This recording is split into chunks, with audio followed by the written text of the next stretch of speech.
नळदुर्ग येथील बोरी धरणाचा सांडवा आणि पाण्याचा प्रवाह वाढला।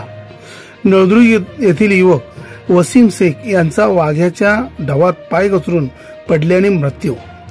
तब्बल 20 तासानंतर आपत्ती व्यवस्थापनाला प्रेत शोधण्यात आले यश।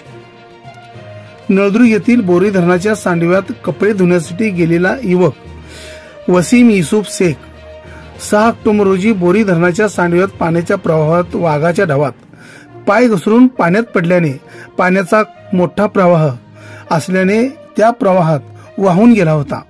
तब्बल 20 तासानंतर त्यांचा मृतदेह पाण्याबाहेर काढण्यात प्रशासनाला यश आले आहे।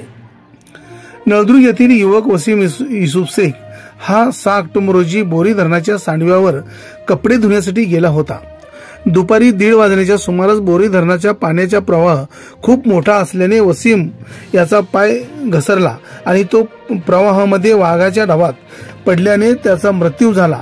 त्याची प्रेत तब्बल 20 तासानंतर आपत्ती व्यवस्थापनाच्या हाती लागली आहे। पाय घसरून तो सांडव्याच्या पाण्यात पडल्याने तो पाण्याच्या प्रवाहात खूप मोठा असून त्यांची प्रेत हाती लागत नव्हती। तो पाण्यात बुडून गेला की काय अशी शंका भेडसावत होती। तो पाण्यात वाहून गेल्याचे समजतात पाण्यात त्याचा शोध घेण्याचा प्रयत्न सुरू होता, मात्र पाण्याचा वेग जास्त असल्याने त्याचा शोध लागत नव्हता।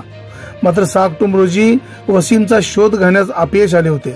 7 ऑक्टोबर रोजी सकाळी पुन्हा जिल्हा आपत्ती व्यवस्थापन पथकाचे प्रमोद मुंडे, नितीन कुंभार, बालाजी कलमे, परीक्षित नाईकवाडी, सिद्धेश्वर जाधव, गोविंद जाधवर, तलाठी विश्वास वायचा यांच्यासह येथील युनुस शेख, मौला सय्यद व मुजाहिद शेख यांनी पुन्हा पाण्यात शोध मोहीम चालू केली।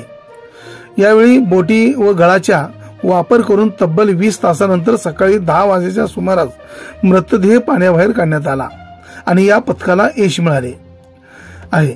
यावेळी नळदुर्ग येथील पोलीस ठाण्याचे पोलीस निरीक्षक गजेंद्र सरोदे, पोलीस उपनिरीक्षक ईश्वर नांगरे व पोलीस जमादार खलील शेख सह पोलीस चोख बंदोबस्त ठेवून घटनास्थळी थांबून आपत्ती व्यवस्थापनाला आणि पथकाला खूप चांगले सहकार्य केले।